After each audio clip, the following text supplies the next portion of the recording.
Good afternoon and welcome to Lunchtime Stories, hashtag Candid Conversations with my cousin. My name is Lauren Britz and my wonderful co-host all the way from Fort Lauderdale, Florida, USA. Lauren Britz, how are you, Lauren? How are you doing? Hi, Kevin. I'm doing so well today. The sun is shining and it's now officially fall or autumn in South Florida in America. So I'm sure it's already beginning to snow somewhere, but here in South Florida, obviously, we've got some nice sunny weather. It's getting a little cooler, tiny bit cooler. So it's making the days really, really nice. Our weather has been off. Like it's just been completely out of like completely unexpected. So like right now it's supposed to be spring and we're sort of moving into summer.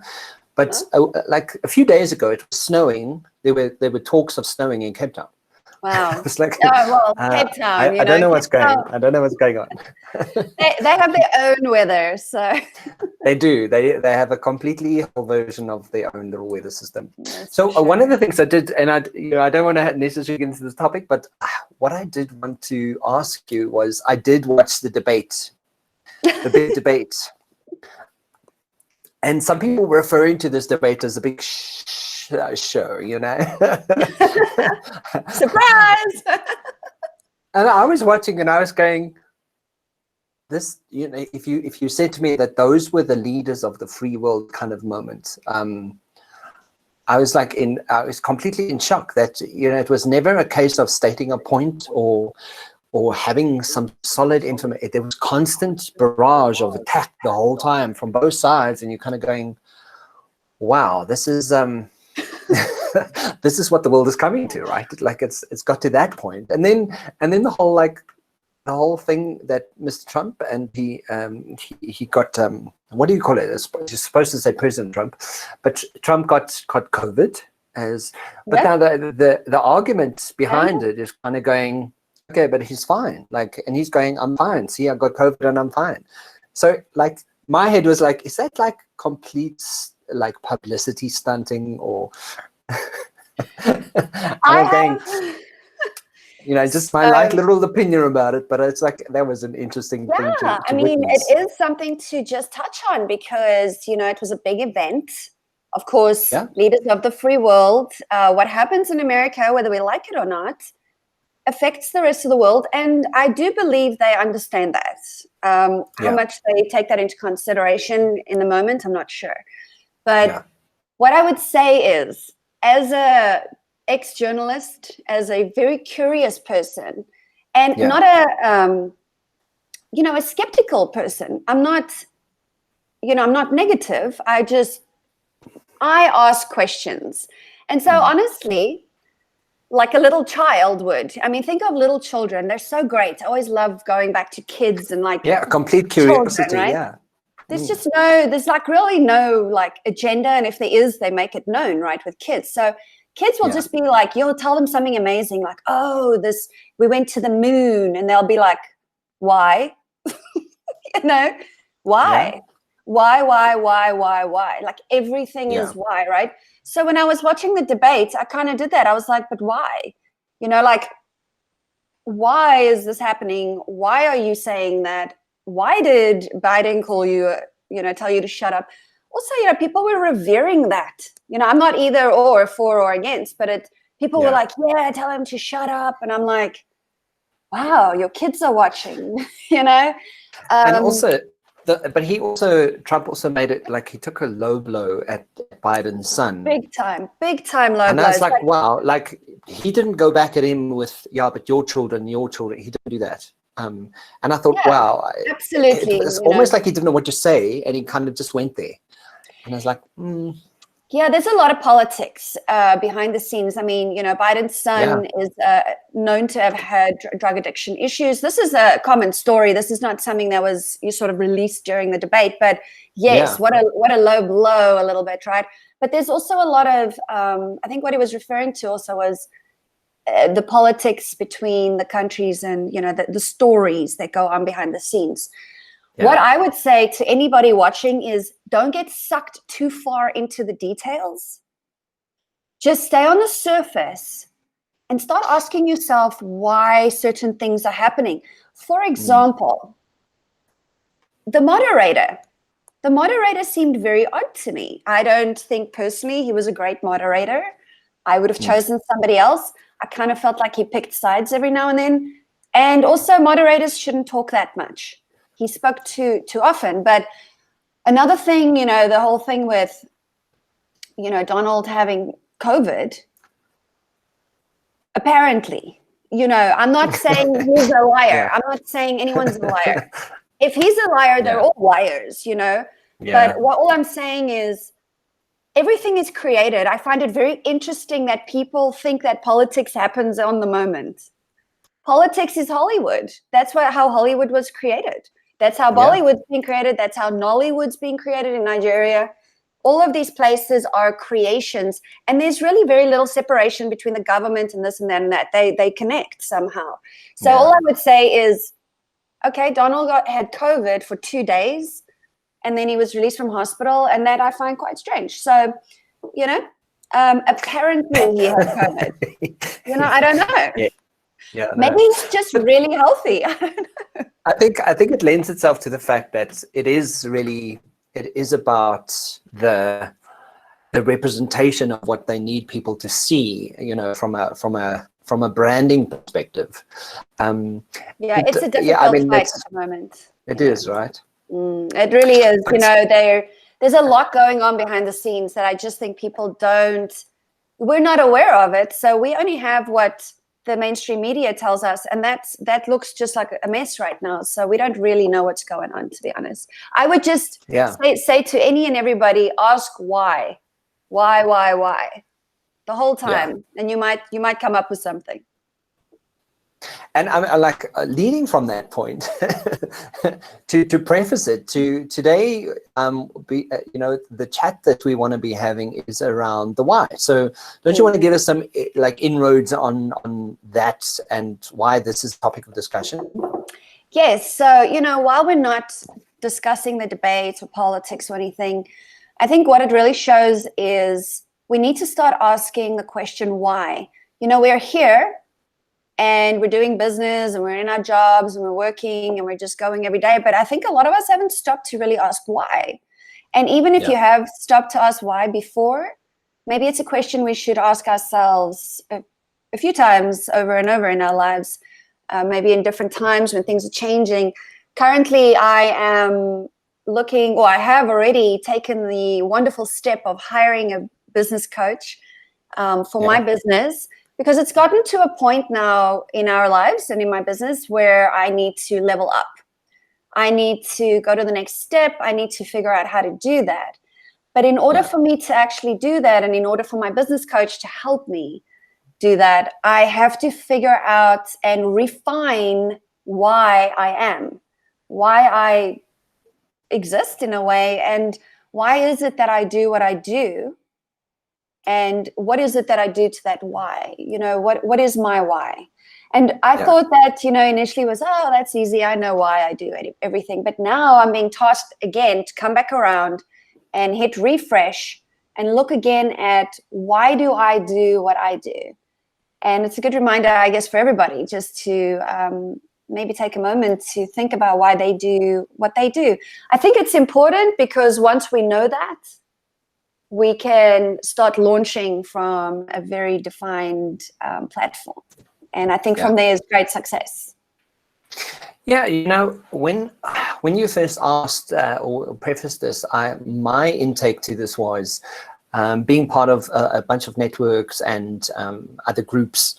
A lot of the time, they kind of they kind of box you just to make sense of it. And the one thing that always, as much as my company is called Business by Design, it's in aim of helping people advance to their own personal peak performance. So my entry point is always about leadership and how leaders show up in their world for themselves, and invariably it influences their business.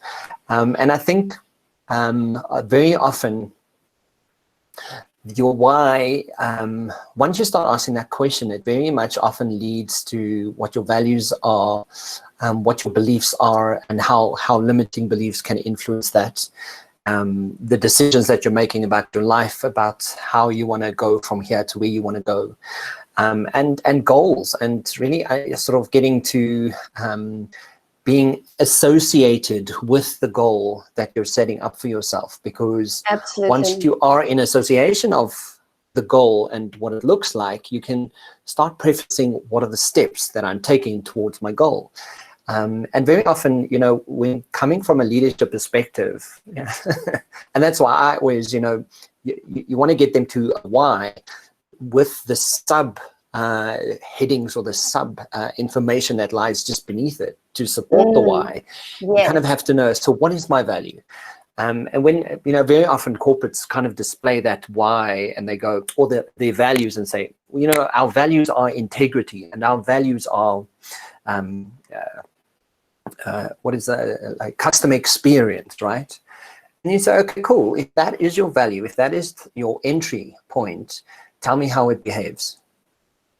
The moment you ask corporates, tell me how it behaves, very often nobody knows how integrity behaves. They kind of go, well, it's like when you're authentic.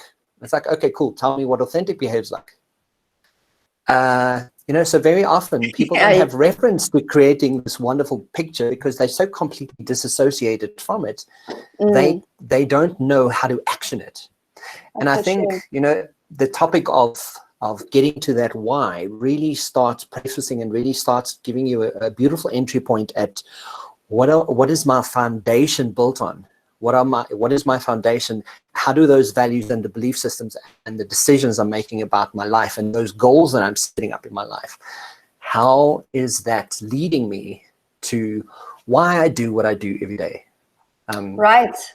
I mean, it kind of all goes back to that very question, doesn't it? Yeah. And also, I think very often people, and I use this word loosely, but so forgive me if it offends anybody out there. But it comes back to laziness, right? Because we're too lazy to want to step up in my own world for me to take the responsibility and go, actually, no, I don't feel like doing it. I'll just wait until someone sort of kind of does it, and I'll kind of hop on the bandwagon. People are just lazy. They don't want to take responsibility. They want to say, actually, you know what? I'm going to be the difference. I'm going to acknowledge when I'm wrong. I'm going to be able to check myself and pay attention to what my values are. I want to be able to have that goal, whether anyone agrees with me or supports me or doesn't. It's my goal, and I'm not going to change it. I think that's why I say I use it loosely, because lazy comes to mind, and maybe it's lazy, maybe it's fear. I mean, definitely. Combined. Yeah, I think those two things almost walk hand in hand when it comes to business and often things in life. Responsibility, fear of responsibility can often come across looking lazy. And I guess in a way it is kind of lazy because it's a lazy approach to managing your life. But fear can be so disabling that I've now realized, once I ask myself the why, my business coach specifically requires me to do this before I actually have my breakthrough session with her.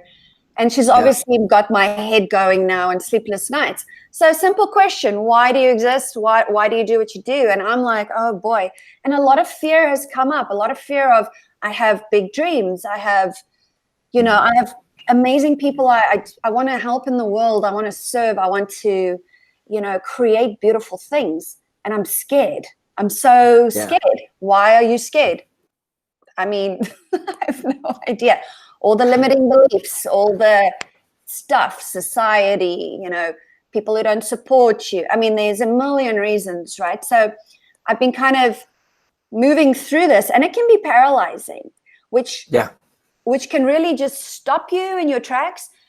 But people also need to understand that in that moment, you have such power to really figure out why you actually exist. It's a big thing. You're like saying to the world, I exist because here I am, I'm important. Yeah. And it takes something to say that, out loud, and to see it in yourself. So, and it's not, we're all important. How you actually Absolutely. see that through your own lens of, about yourself is magical, and it can really define how things are going to go forward. So there is a lot of fear that comes up because my goals are big. I wouldn't be doing this if I had small goals. If I thought I knew how to get to the next step simply by myself, I wouldn't have reached out and found an amazing business coach. It was time. These are commitments. These are not, these are investments. It's not a cheap process. It's not necessarily the easiest process, but I do know that if I want to level up, I have to really define my why, and I have to allow my coach to cut through my fears, hit my laziness. I mean, I often tell people I am so well organized because I'm lazy. When I get to a session, when I get to my day, it can't be complicated. I can't, deal with that. I check out from that point. Then I go to lazy mode. So I have to make sure I'm really well prepared for things and everything's neat and clean. But yes, definitely finding the why can be paralyzing, but it is where all the power actually is. It's one tiny question, and all your dreams come from there. All your realities, everything you're going to create will literally stem from there. And for me to actually believe that is almost difficult. It's like, I'm going to sit here and figure out my why, hope it's right, and build great dreams on top of it. There's a lot of faith in there as well, that it will turn out well, but as you're talking, I was doing a sort of a catch-up session with one of the business schools that I'm doing training with at the moment, and one of the topics that I was doing training for was on resilience. And when I was putting together the content for resilience, it's quite a like a very odd kind of way. There's no like tangibility to resilience. Like, this is my tangible. This is how I know I'm resilient. But going through this, very much how the why has played straight into how to build resilience in your environment. And the more you understand why you're doing it and why you've taken this approach, or you're doing this in your world, and you're creating this career, why, it starts lending itself very much to supporting how to be consistent in that behavior and cultivate a resilience in yourself. And the other thing that we also noticed was cultivating confidence. So very often, and that goes hand in hand with fear, that goes hand in hand with not having boundaries in place. Because of the fear, because of the confidence and lack thereof, you kind of go, well, I don't really know. And so I'm going to kind of show up in a way that I'm assuming I should show up. And then people really start taking advantage because you don't have boundaries, because you haven't put any in place, but also because so much fear drives the lack of confidence in your environment. But the moment you solidify that why, and you kind of go, this is why I'm doing what I'm doing, you kind of go, is this in support of my why? You can reference your entire existence around, is this in part is this in support of my why? And when you go, no, actually you're stepping on my boundaries here, you kind of go, yeah, that's exactly why your why is so important. If you're going, is this in support of the future and the goals that I'm setting for my world? You go, yeah, this is definitely in support of my why. So the moment you really take the time. Well, I'm going to be asking myself that question till Monday, for a week. Yeah, because the more you kind of carve it, the more you kind of really get to it. And I've heard people just use one word kind of examples of their why, and that is to, like, for example, create. That's my why. Or value, adding value. That's my why. Having simple whys, and then you have sort of a barometer to measure, is this part of my why? And that, in terms of, I think that we may have mentioned it once before, where it's very okay to fire your client. Yes. Because when they don't meet that why, you kind of go, actually, dude, I don't want to work with you. Thanks, find someone else to do this job, because then you'll have a barometer. Yeah. It's actually amazing, now that you're saying that, that's exactly what's happened since I've been asking. So I've been on my why quest for about 4 days now. And, I've just been milling around in my head, and I write things down every now and then, just really kind of letting the space kind of just flow and see what comes. But what I have realized in the meantime is that I have become more assertive. I've become, and not assertive in a confrontational way. I've become just more assertive. Like, this is what I need to tell you, and I'm going to tell you in the nicest way. So there's no sort of, it's interesting. And that's really helped me move along a few things in business too, in those 4 days, all just thinking on my why. It's also helped me really refine clarity, and also consider the consistency that I need. Because my motto in business for my own self, not my business motto, but my own motto is consistency breeds success. And you won't believe it, years of studying. And the one thing I learned, like I will never forget from my photography university days, is that sentence. I learned so much apparently there, except that's the one thing I will never forget, is consistency breeds success. And I just remember Martin, my professor, telling me that, and I forgot everything else. I had to kind of relearn everything else. But that was one thing I paid tons of money for. And I tell you, it was worth it, because trying to figure out my why here, and I will figure it out, it just, it's allowed me to look at other things. And this is not a picking apart of Lauren. This is business. When you're an entrepreneur, you will be so surprised at how much internal work you have to take care of, because you are essentially presenting yourself all the time. So you're constantly in this mode, well, not constantly, but there's often modes of reflection. Like, okay, how can I do this better? So just sitting in the Tower Club yesterday in Fort Lauderdale, having lunch, just looking over Fort Lauderdale, I was like, why am I here? What am I doing here? I've been doing this for 17 years. How am I going to go forward and really support people and make sure that my work is also delicious? I don't want to go out and, I got to go out and shoot this, photograph this guy. Like, what's the point, right? Like, what are we going to do? Like, whatever. I want to be, oh my gosh, I'm excited. When I shoot, I do a lot of production stuff. So I get to find locations across the world. I get to, think of the technical aspects, do the creative productions with my clients, the creative direction, the actual branding, the juicy stuff. So there's a lot of whys. And when you start asking why, you start realizing why not as well for other people. And that's okay when you have to realize your why nots. That just means you don't go that direction, which is a good indication of where not to go. But it's definitely shown me that it doesn't matter how long you are in business. You need to do this every now and then, because you have to understand that business is growing, not you're getting more money in. That's sort of a side thing. It's your business is growing. Your service to the world is growing. So you can't just create and disappear. Like, people are going to start relying on you. People are going to start expecting you to show up.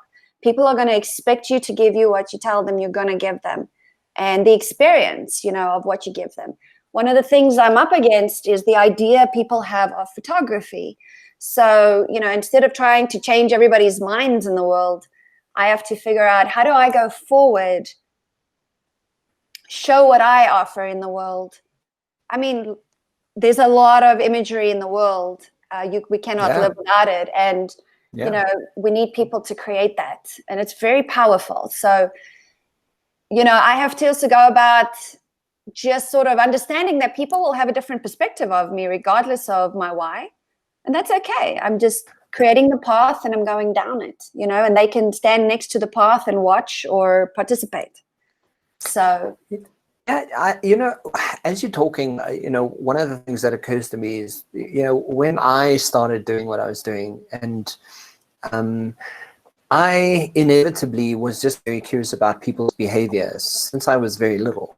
And sort of I got to where I am today based on the fact that it evolved into that. And a natural skill in a way, a natural curiosity. Natural curiosity. And I think what I have found interesting is, depending on my age, now that I'm 41, in the last year and a half, my why has also really, like, it's this magnifying glass is really like shone on it, when you go through, and you hear people go through midlife crises, and you kind of go, oh, he's having a midlife crisis. For me, it was really a case of questioning what I'm going to be doing for the next 40 years and how am I going to do it?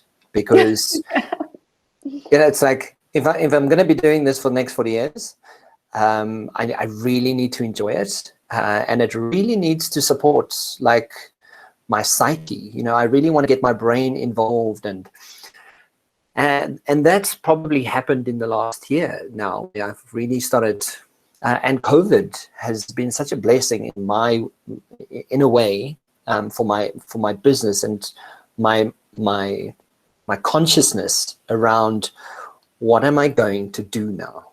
Because, I based my business on being in front of people, training, and being in the same room with you.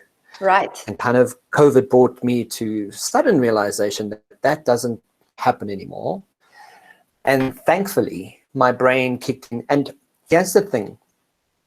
And I've been speaking about this for years now. Well, it's probably since I can remember about my business. Right. In a moment of the moment you come to a sort of crossroads in your world, or something has happened, we tend to, as humans, shrink ourselves, right?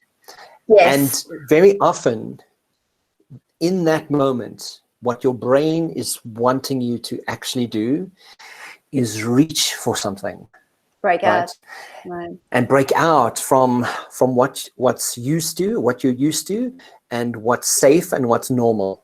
Right. The moment you reach, you kind of go, okay, let me just get out of this. Let me step back and look at it just from a difference.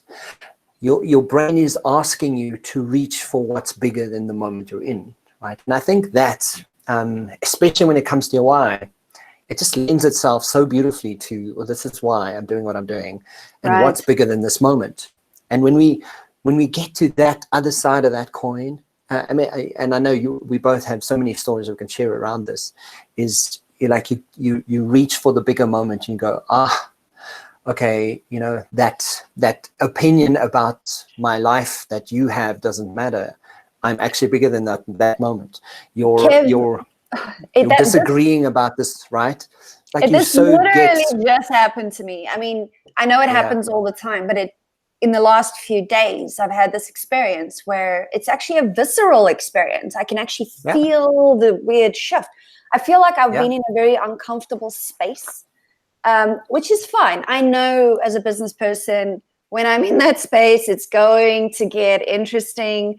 It could get a little weird, take precautions, look after yourself more, drink more water, spend more time alone, these types of things, just so you can process.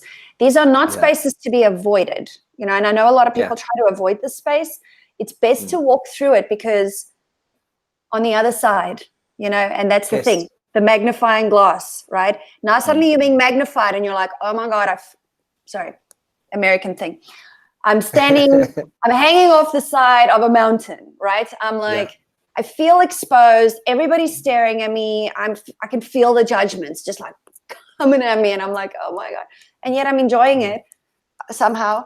I mean, because I'm enjoying what I'm doing with my life. You're going to get the judgments regardless, I guess, no matter what you do. But you can suddenly feel it. And now you want to shrink back in and be like, okay, let me go back inside. This is weird. But I'm starting to feel and understand, okay, just take the step out. Just grab onto the next, not the next thing, but grab onto this thing that you actually have been creating. Now you're about to embody it. You know, don't shrink away from it. Just like, what's the worst thing that can happen? Somebody tells you they hate your guts and you're like, okay. I mean, you know, it's very scary, but it's so satisfying at the same time. And it feels so good when you grab onto it. And literally there was a shift where I could feel like something else taking over. It's almost like the words haven't showed up yet. And that I arrived in the space that I'd created previously for myself. And I was glad to actually feel the difference between the before and the after, the uncomfortable. And there was an actual gauge. You know, somebody had sent me an email before. It had bothered me greatly. After, you know, going through the mental of it, it was clear to see that there was a leveling up needed, and that was all. You know, it was enjoyable from there. There was really no difficulty. I was just a bit scared. But yes, and as you're talking about that, it's so crazy. I can only imagine millions and millions and millions of people are going through this. You know, here in America, they're in South Africa. You know, they're going through it, no matter what kind of business you are doing. You know, to give it like to give different reference to it, Morgan Freeman plays in a movie, Evan Almighty, as God, and he speaks as the voice of God. He is the voice of God, right? When you think of God, you're like, Morgan. It's Morgan Freeman. Yeah, we're going to expect that when we go to heaven. We're going to be like, hey, is Morgan here? Where's Morgan? Yeah. And in the snippet that I saw on TV the other day, or I don't know where I saw it, and he's giving advice, and his advice is, if God wanted you to learn patience, wouldn't he create moments that you could practice patience in? If God wanted to create, you know, and he carries on like that. And, you know, whether you believe in God or the universe or however whatever your belief is, it's really a case of going, what am I learning? Right? If you're not learning in the moment that's difficult, if you're not learning in the moment that you're being challenged, then what's the point? Right? Like you can go, well, what then it's all almost been for nothing. But when you get to that, well, what am I learning? Right? And that's why, for me, reaching for that moment, like you kind of solidify, and then that's why I do what I do. Right? That gives great perspective, and it gives you such a big, and you use the word visceral, and I think that is what it is, because you're kind of going, there's such frustration, anger, and fear all caught up in one moment. Feel it in the body, And the moment you go, what is bigger than this? What is bigger than me in this moment right now? Your brain starts searching for it. It's like, well, I don't know. What do you mean what's bigger than this moment? And you go, okay, well, what am I supposed to be learning? And the moment you just learn, you kind of go, oh my goodness, I never ever thought of that. Yeah, I mean, I got goosebumps just when you said that, because I actually did that. I thought about that next moment now, and I'm like, oh my, that's some exciting stuff. That's some exciting stuff, you know, like I'm so excited, you know. Yesterday I was terrified. Today I'm excited. It's so true. It's so true, you know. To lend to that statement, Anthony Robbins says, if only we realized that life was working with you and not against you. I know. The first time I ever heard that, I kind of was like, what the hell does that even mean? Like, what do you mean life is working with me? You know, and that, you know, we can literally get into the conversation of flow and how to tap into flow. And you know, there's so many people that speak about it, but I think it still comes back to a very personal kind of way of how you experience that. But for me, it's a case of going, what's bigger than this moment, and where does it feel easy? You know, the feeling of it becomes easy. And for example, the business school that I'm working with, like that connection that happened and that sort of position that I'm in now, it was an easy kind of flow moment. I wasn't like avidly sitting here like messaging people and phoning, and I wasn't doing any of that. I had a great relationship with someone who's connected to the business school. They know that what I do. There was a bit of flow there, right? And I think, as the topic that we're talking about, it still gets back to the why, because for me today, my why is, how do I add value to people's lives? That's it. How do I add value? I mean, I think in order to find your flow, you have to, and in order to co-create with the universe. I mean, we're always co-creating. I mean, that's regardless. Yeah. But if you take a more clear approach to it and a more guided approach, you can create much easier with ease, right? So I call that graceful. And, we can become pretty ungraceful in business. I mean, it can get ruthless, cutthroat. These are the words I hear that I've actually started sort of refraining from using in my vocabulary, because I don't want to see business people as cutthroat and difficult and, scary and just competition the whole time. Even people that do what I do, there are ways to work together. We need each other. But I think in order to find your flow and what I call and what many people call the ideal client, where it just works, things, pass hands easy, the idea, like the chemistry is great, it just works. And, you get to the end of the project and you're like, that was awesome. That was perfect. If every single day and client could be like that, it would be perfection.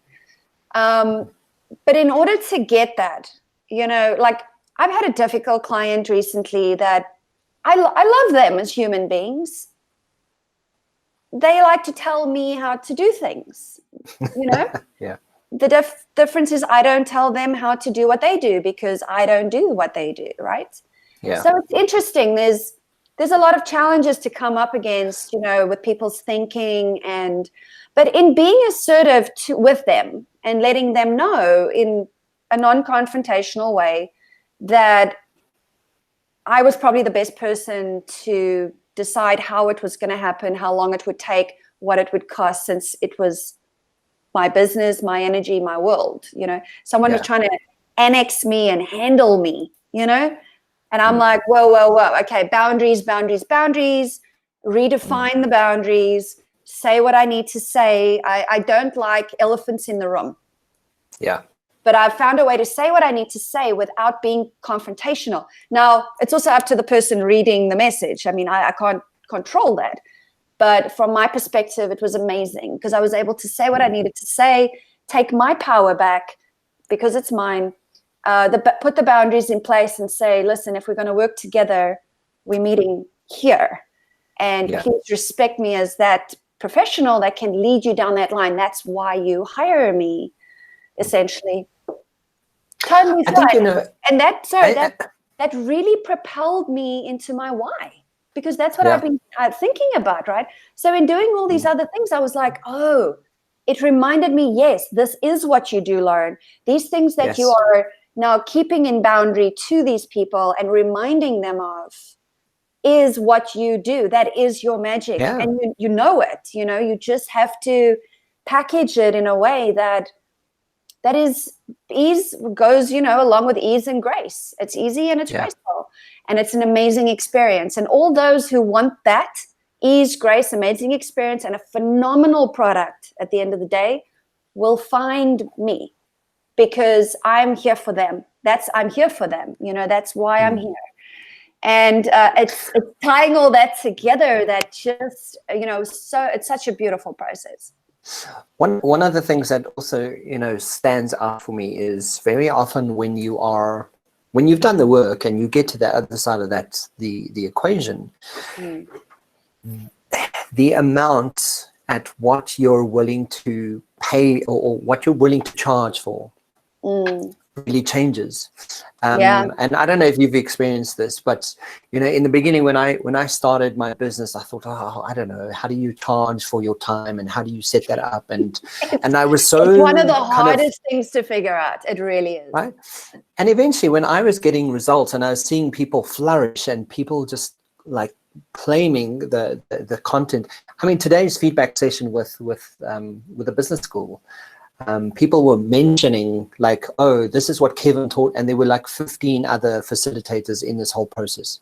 Amazing. And they're like, oh no, Kevin, this is what I took away from Kevin's module, and they like were pointing out specific things. But when you start really getting to that why, and it also lends itself to how much you're willing to sort of go, actually, no, this is what I'm worth, this is what I can charge you, and because I know that at the end of the day, that's what you're getting. Right. So your why, this conversation could be far longer than we even have time for. because it's such a big topic. It's such an important one, and for businesses, for entrepreneurs, for and I would say, right down to being a housewife.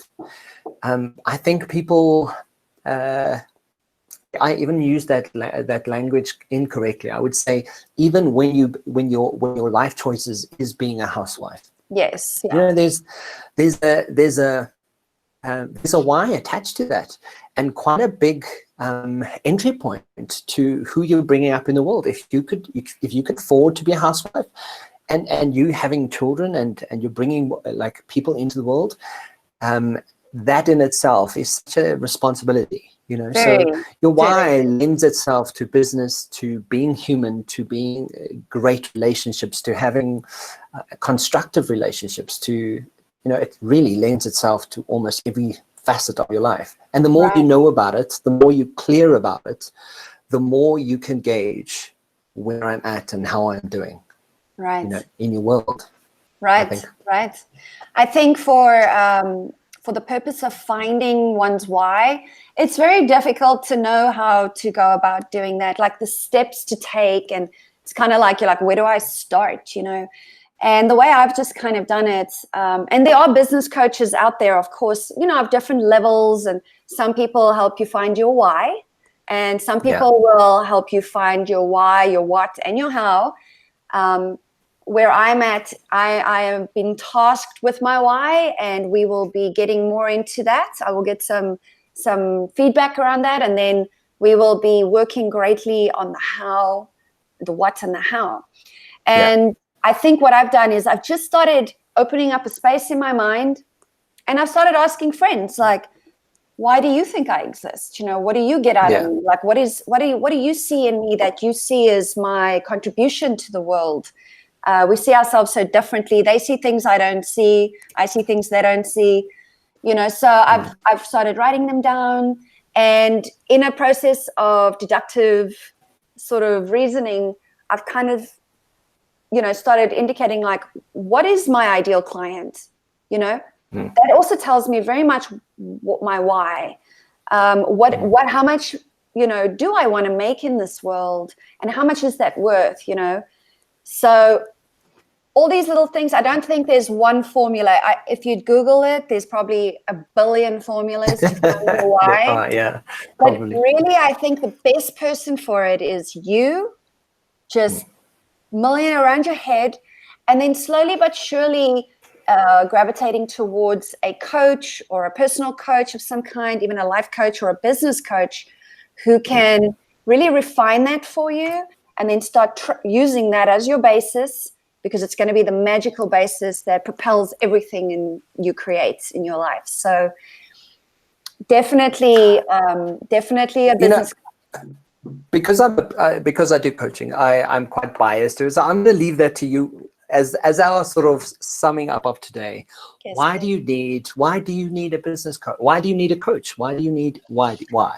So I'm trained in business. I'm trained in what I do. I'm trained in a lot of things. But I'm reaching a level that I understand I do not want to waste time figuring it out myself. First of all, that could be just disastrous, time consuming, money consuming, people consuming, time consuming, resource consuming. But it's, I understand that these coaches have, and you find the one that you have the chemistry with, but these coaches have very well-defined techniques, processes that regardless really, and some people are more specific, regardless really of the business you're running, They can find channels of income. They can find and help you figure out how to go to the next step. It's an investment in money, time, and commitment. When I show up to my business coach, I am prepared. I do not talk about other things. Yes. I want all her time. I've paid for it. I'm committed. And when you make that payment, the same way when people make large payments with me, there's an expectation, there's a commitment. And there's always an amazing outcome on my side for my clients. So I'm assuming that this is going to be the same for her and me. And I really think that there's really no way for me to, other than trial and error, which I don't have time for. I think the smart thing is to buckle down, make the commitment. I made provisions for that. It wasn't until I waited until, I had enough money. There's never really enough money around to do all the things you want to do, right? It's all about, what do I need now? And this is what I need now. I can see it. I can feel it. And I know that I cannot do it without a business coach. So it's going to be priceless. And I'll give you a sort of a lowdown on how it's going as we go and the outcomes. But here we will officially be able to see what comes from this process. So watch this space. So listen to Lauren, everybody. Go out and and get yourself a coach, right? Absolutely. If you find yourself in that point in your business, whatever you do not try to just figure it out yourself. Find somebody who can work with you, It's going to make all the difference. I really started realizing I cannot do this alone. So I'm going from doing everything myself to managing teams of people that are doing things for me. And that's a level up that I need some guidance with. So definitely going to go to the experts on that one. And I'm sure her and I are going to be best friends for life. Probably. Lauren, thank you for chatting. And so great to chat with you. It always is. And now that we have the platform, we definitely going to be checking out the progress and hearing how things are going.